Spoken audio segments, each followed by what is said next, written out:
Welcome back to the show. It is One Bills Live. John Murphy and Steve Tasker are on the line with us. Former Bills first-round draft pick. It was 10 years ago. He was 9th overall, spent 8 seasons in the NFL, 5 of them with the Bills. And just yesterday, it was announced that he's going into the Clemson University Athletic Hall of Fame. We're real happy to have our old buddy C.J. Spiller on the line with us. Hello, C.J. You look great. Good to have you with us here today. Oh, man, glad to be joining y'all guys. It seems like it's been forever since I've seen y'all beautiful faces. So definitely glad to be able to get on here and talk. Does it seem like 10 years ago?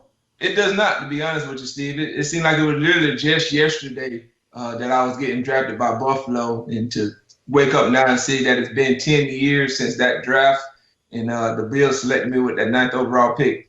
Man, it's unreal. Time definitely does fly by. CJ, just yesterday it was announced that Clemson University is going to induct you into their Athletic Hall of Fame this year. Congratulations for that. And people should know you played football there, but you also excelled in other sports, right? Yeah, definitely an honor, to be honest with you, John. Definitely one of those things as a little kid, you write them down on a sheet of paper, and then you hope that you can fulfill them. And to now to sit here and see that one of those dreams and goals that I wrote down as a 6 and 7 year old is starting to come to fulfillment. I mean, I'm really lost for words. And like you said, I ran track here too as well. Yeah, a track star there. I told Steve this story earlier on our show, and I don't know, you may not even remember it, CJ, but I was always impressed.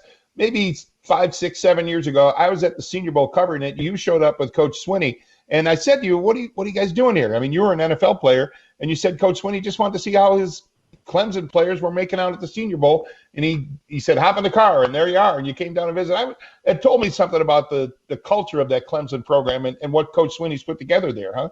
Well, that's just who he is. I mean, he always cares about his players. It's not just about coming here and playing 4 or 5 years for him. I think to me, really, when you sign to come play at Clemson, it's really a lifetime contract. And I think he shows that the way that he stays in contact with his former players, and he wants guys to come back and be involved with the program. And just that happened to that senior day or at the Senior Bowl, he asked me to tag along with him, and I ain't have anything going on, so I said sure. So I was able to join him and kind of get it from a coach's view.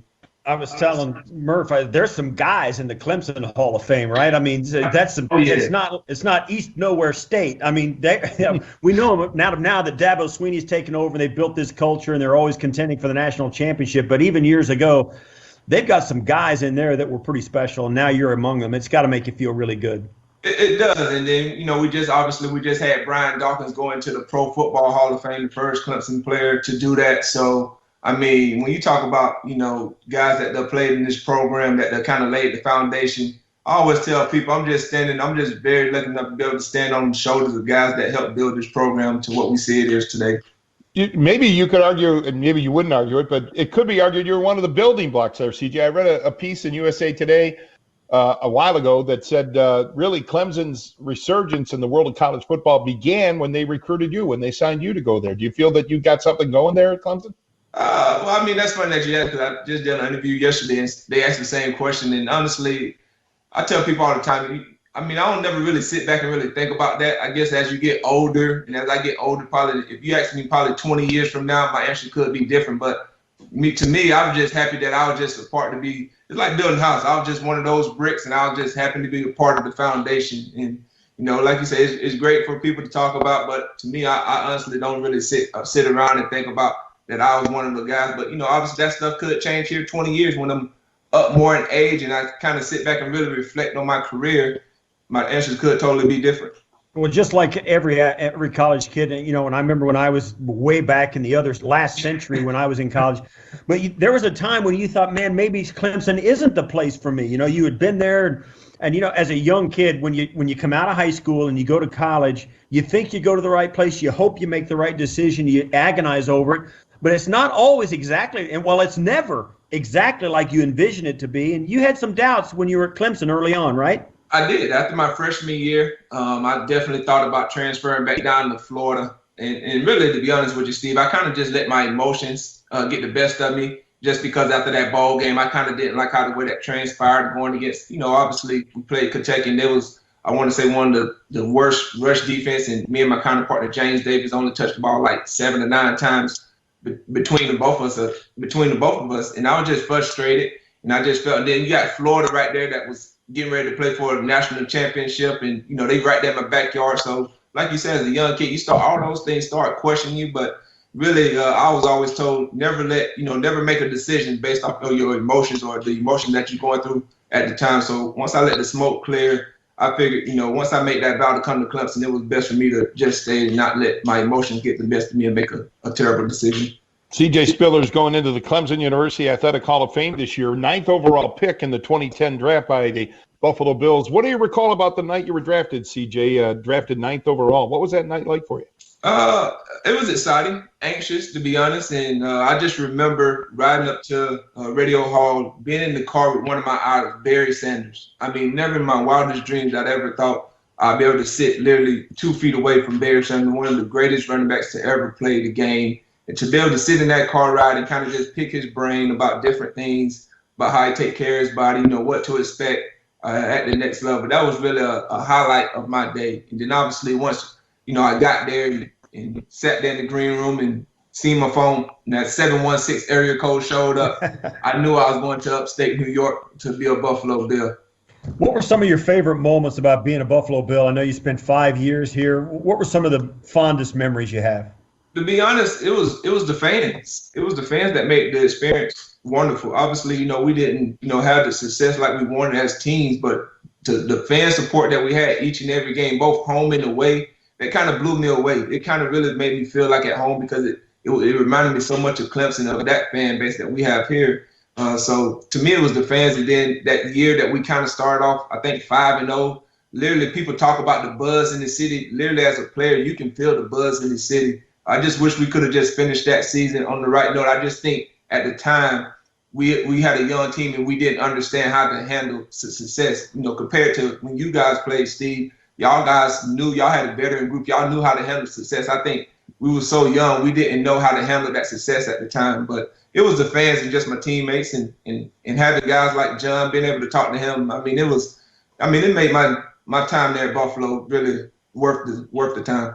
With C.J. Spiller, former Bills first-round draft pick. C.J., got to ask you about some of the Clemson prospects coming out in this year's draft, and help us understand Isaiah Simmons. What is he, a safety, a linebacker? I know he's good, but where will he play in the league, do you think? I think he can play wherever the defensive coordinator want him to play. He's just that type of athlete. You get the guy that size that ran the 40 that he ran at the combine.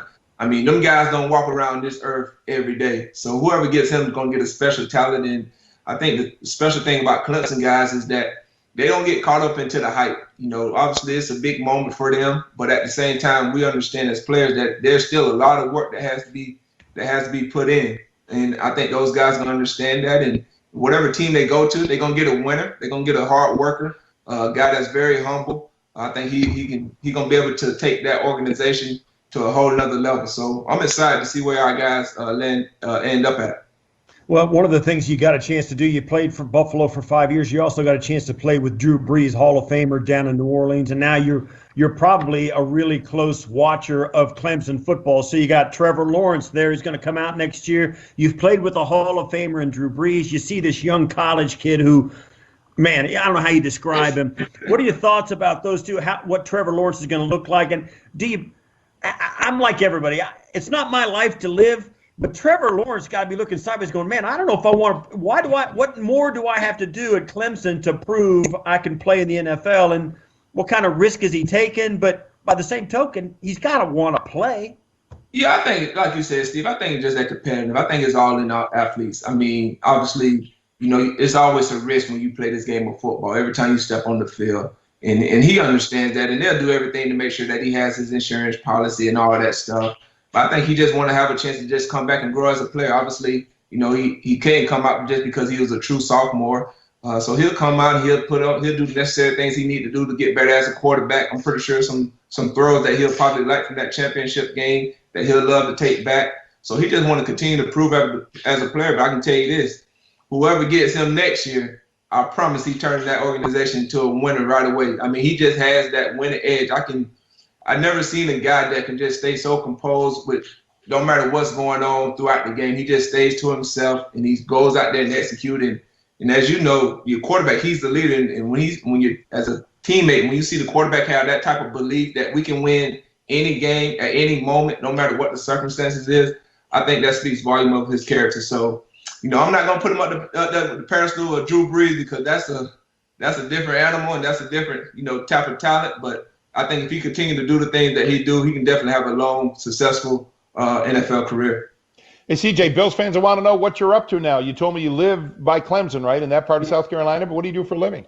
Well, I live by Clemson. Obviously, I just got selected on the board of directors with our IPTAY, which is our big organization, our fundraising organization here that we have at the university. So I'm the youngest one on that. Definitely an honor to be on that because you're talking about some of the old-time guys that have been around this program and around our university for years. So for me to be even to sit amongst that group, I mean, it truly is an honor. And then I help coach a track team at a local high school here. Kind of been doing that for like last 3 or 4 years, and that's been very fun and challenging, just because of you're dealing with young kids, and I think sometimes as now what I'm saying as coaches, you kind of want to see yourself into another individual, but you kind of just have to let them grow. So it's been fun, and then just been a dad. CJ, I want to ask you. I know what it's like coaching high school kids. How many of them challenge you think they can outrun the old man? Does that still happen? Because I know they do. Well, Steve, I have to nip that in the bud early. I said, get this twisted.